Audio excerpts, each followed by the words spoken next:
What question did you post on AskReddit that you still want answers to because it got barely any responses? I posted something along the lines of, what is one small way your job makes people's lives better? I was genuinely feeling bad about myself and my job that day and wanted to hear what people had to say.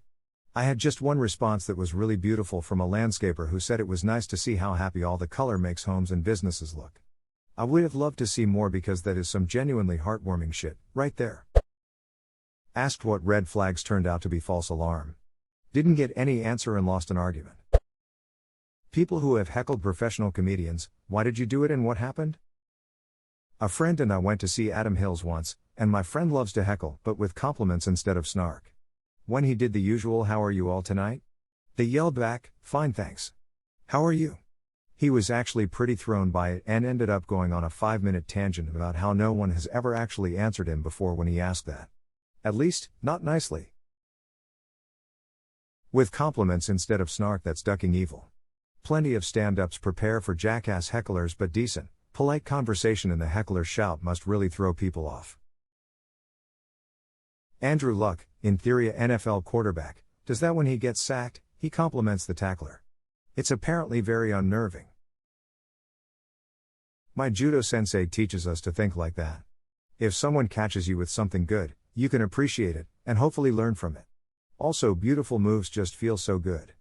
It's also really good for the kids in teaching them that losing isn't always a bad thing. I'm thinking of trying out to be a prison guard, so asked Restit what a day in the life is really like. Nobody answered. Looked for an Eli 5 on hay fever, got thousands of responses. As someone who grew up with a father who worked in a federal prison, medium to high security, it is a constant source of stress. We couldn't wake him up unless we were 4 feet away, or my mom had already woken him first, because he would just react. He ended up a counselor before he was retired at 55, they force you to retire at 55, and he liked that a lot better than being an officer. He was very different after he retired. The lack of stress was very apparent, but he made good money. My mom was able to be a stay-at-home mom the entire time we were growing up, which was nice. But he worked word shifts and a lot of odd and transfers. He always said federal is safer than state or county.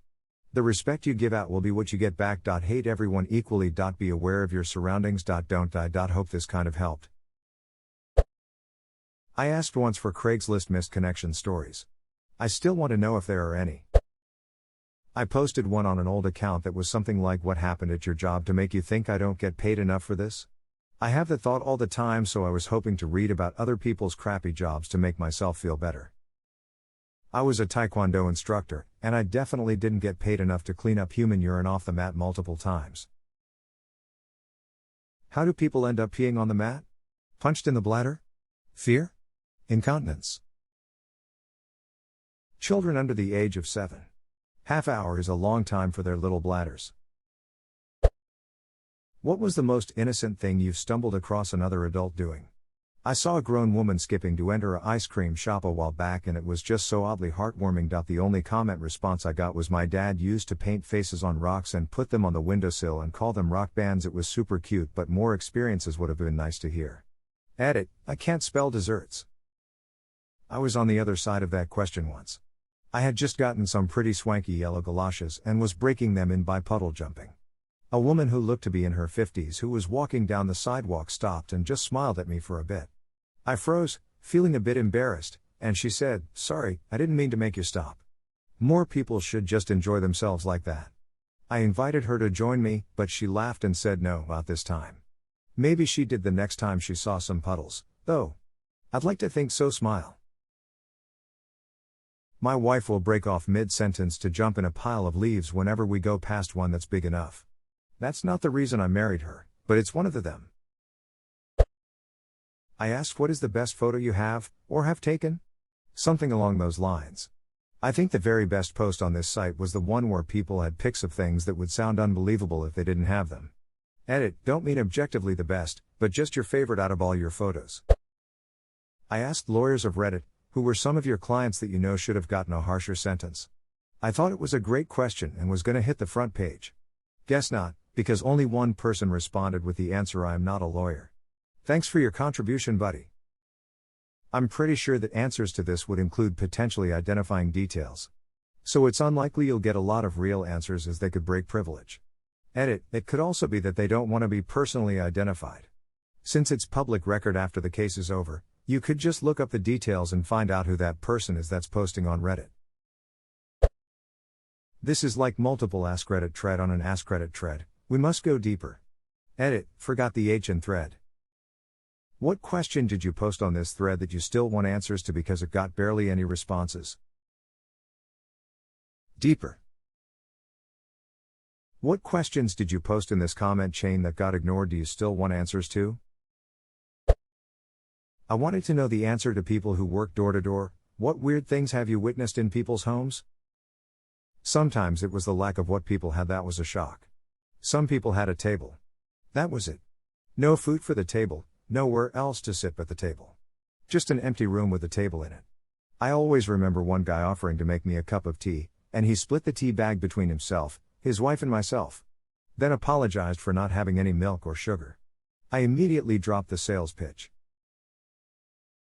I'm curious about this.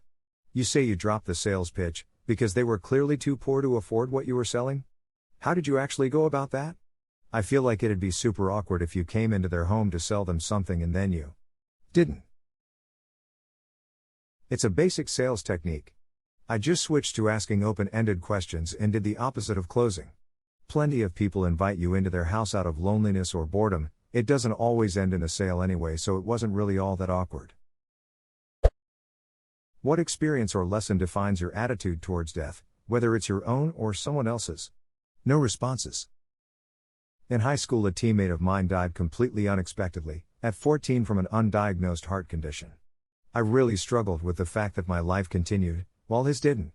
Like, what right do I have to eat this ice cream, or enjoy the weather outside, or graduate high school, when he has been unfairly robbed of ever having an experience like this again? Then one day while going through a book for class to find quotes for an essay, I stumbled upon this: no doubt the living must go in living, but this very affirmation betrayed the dead. It was such a moment of clarity, that yes, I had to continue to go on with my life, and no, it wasn't fair that he was gone, but I am still here, and I can't stop, just because his life did. Last week a close family friend committed suicide. It's been horrible, but I have been coping with the idea of him not existing so much better this time. When my teammate died, I felt like I was frozen, afraid to do anything. Now I am able to continue to live my life, and it hurts, but the existential questions about who lives and who dies aren't so bad. The book, by the way, was The Slave by Isaac Bashevis Singer, a very good book. For I was astonished that other mortals lived, since he whom I loved, as if he would never die, was dead, and I wondered still more that I, who was to him a second self, could live when he was dead. Well did one say of his friend, thou half of my soul, for I felt that my soul and his soul were but one soul in two bodies, and, consequently, my life was a horror to me, because I would not live in half. And therefore, perchance, was I afraid to die, lest he should die wholly whom I had so greatly loved. This is a quote from St. Augustine's Confessions, Book 4, Chapter 6, that always stood out to me. It reminded me of your sentiments. How can I live when my other half is dead? But I must live so that his legacy isn't dead as well. Really struck a chord with me. Parents, aunts, uncles, what do you admire about the child Ren in your life? Edit, all these answers are warming my heart. What is the true story you seldom tell, because you are afraid others will think it is a lie? Mine: I had a former boss who physically threw an IRS agent out of his business and nothing came of it. My boss grabbed the agent by the shoulder and arm and tossed him out of the door. I fully expected the Marshal's service to come arrest my boss within the next few days, but that never happened. I'm still kinda shocked.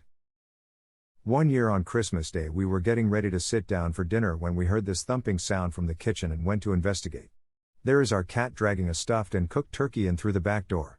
He then sat down and started eating what was probably someone's Christmas dinner. We still imagine the look on the person's face when they went back into the kitchen and found their dinner was gone. They probably still talk about the year Christmas was ruined. TLDR, my cat was the Grinch who stole Christmas. Somewhat, sort of similar, my mother made her famous Sunday dinner roast beef. After the meat was done, she put it on the counter to rest while she put the potatoes on to boil. Knowing she had a few minutes to kill, she went to the living room to have a cigarette. A moment later, my brother walked in from outside and casually asked, "Why did you give Tipper the roast beef?" My mother froze, got wide-eyed and croaked out, "I didn't." My brother laughed and replied, well, he's in the backyard, eating it. Tipper was the neighbor's dog.